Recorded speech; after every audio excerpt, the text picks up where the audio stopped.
Kerja Manajemen Sumber Daya Manusia. 1. Sejarah lahirnya manajemen sumber daya manusia. Manajemen sumber daya manusia bukan hal yang timbul secara mendadak. Sudah sejak lama manusia hidup berorganisasi seperti misalnya di bidang pemerintahan, ekonomi, dan kemasyarakatan. Dibutuhkan satuan kerja yang secara khusus akan mengelola sumber daya manusia. Tonggak sejarah yang teramat penting dalam menandai diperlukannya sumber daya manusia adalah timbulnya revolusi industri di Inggris. Revolusi di Inggris telah menjalar ke berbagai dunia pada permulaan abad ke-20, terutama di daratan Eropa dan Amerika Utara. Salah satu dampak revolusi industri tersebut adalah semakin banyak berdirinya perusahaan besar yang bergerak dalam bidang perekonomian. Perkembangan ini ternyata berdampak pula pada kehidupan manajemen umumnya dan manajemen sumber daya manusia khususnya. 2. Pengertian manajemen sumber daya manusia. Organisasi memiliki berbagai macam sumber daya sebagai input untuk diubah menjadi output, berupa produk, barang, atau jasa. Manusia atau sumber daya manusia merupakan elemen yang paling penting. Menurut Schuller, Dowling, Smart, dan Huber, manajemen sumber daya manusia merupakan pengakuan tentang pentingnya tenaga kerja organisasi sebagai sumber daya manusia yang sangat penting dalam memberi kontribusi bagi tujuan-tujuan organisasi, dan penggunaan beberapa fungsi dan kegiatan untuk memastikan bahwa sumber daya manusia tersebut digunakan secara efektif dan adil bagi kepentingan individu, organisasi, dan masyarakat.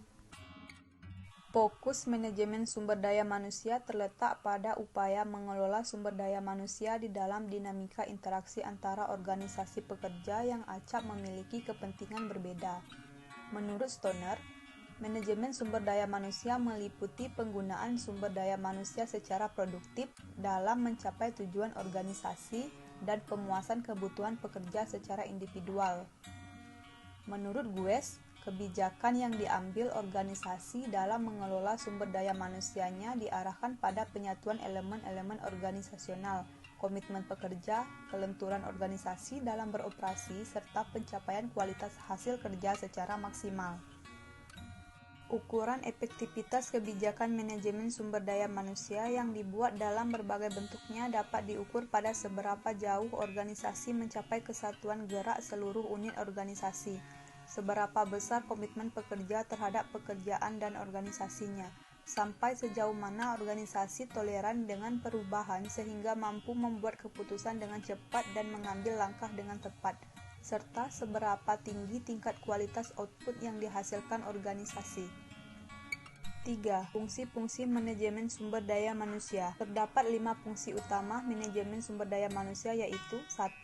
Perencanaan untuk kebutuhan sumber daya manusia. 2. Staffing sesuai dengan kebutuhan organisasi. 3. Penilaian kinerja. 4. Perbaikan kualitas pekerja dan lingkungan kerja. 5. Pencapaian efektivitas hubungan kerja. Penerapan manajemen sumber daya manusia pada sebuah perusahaan bukanlah tanpa tujuan. Berikut ini adalah poin-poin tujuan penerapan manajemen sumber daya manusia menurut ahli ekonomi Sunarto. Di antaranya adalah 1. Menghasilkan sumber daya manusia yang terampil, bermotivasi tinggi, serta dapat dipercaya untuk menjalankan tugas organisasi. 2. Melakukan peningkatan kualitas sumber daya manusia secara berkala melalui sistem kerja yang efektif. 3. Mewujudkan lingkungan kerja yang kondusif dan mendukung produktivitas kerja karyawan.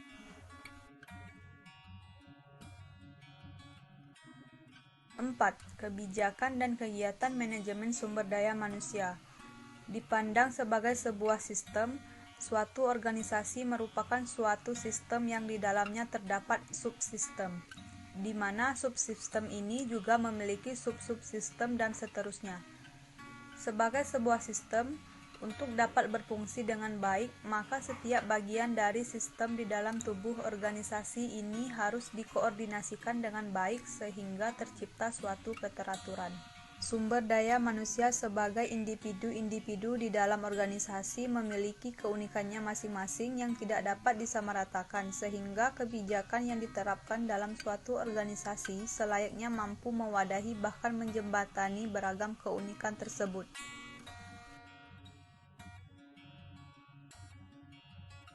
Pentingnya pengelolaan manajemen sumber daya manusia dalam organisasi.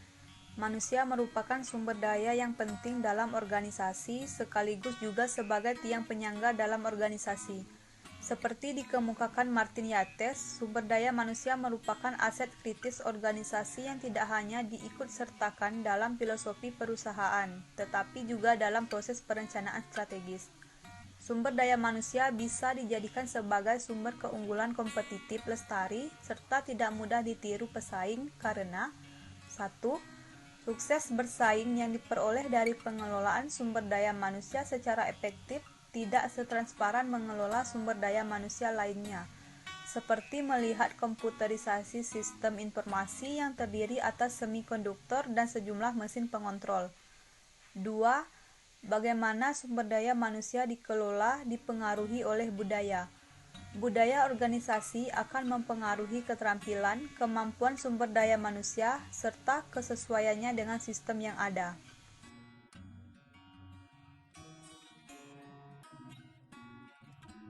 Paper menegaskan bahwa suatu keunggulan kompetitif dapat dicapai melalui pengelolaan sumber daya manusia yang dimiliki perusahaan secara efektif. Hal ini dapat diperoleh dengan menerapkan praktik-praktik secara saling berkaitan, karena sulit untuk menangani suatu tindakan bila hanya diterapkan secara terpisah. Fungsi manajemen sumber daya manusia. Berdasarkan pada fungsi operasionalnya, manajemen sumber daya manusia terdiri atas 1. Perekrutan. Fungsi ini bertujuan untuk menyediakan atau mengadakan tenaga kerja yang dibutuhkan oleh organisasi atau perusahaan. Aktivitas di dalamnya termasuk rekrutmen, seleksi, hingga penempatan. 2. Pengembangan sumber daya manusia. Fungsi ini bertujuan untuk meningkatkan dan mengembangkan kemampuan tenaga kerja. Aktivitas di dalamnya berupa training dan workshop. 3. Kompensasi dan keuntungan. Fungsi ini bertujuan untuk mengkaji dan melaksanakan sistem balas jasa terhadap tenaga kerja atas sumbangsi yang diberikan kepada perusahaan. Aktivitas di dalamnya berupa sistem remunerasi. 4. Perawatan sumber daya manusia.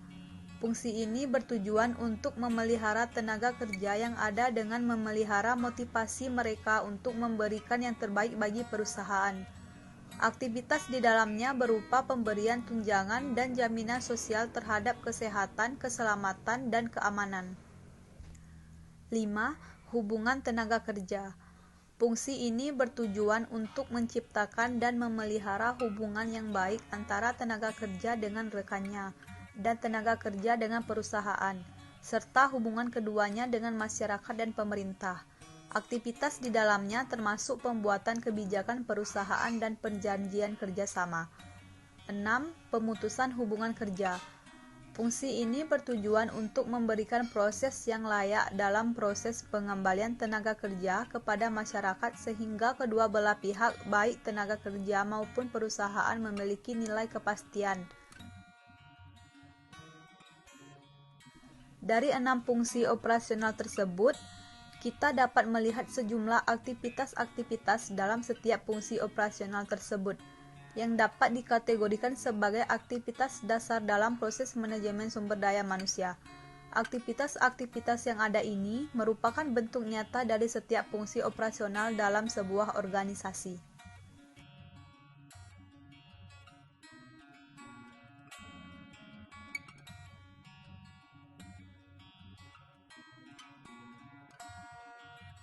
Basis teori manajemen sumber daya manusia.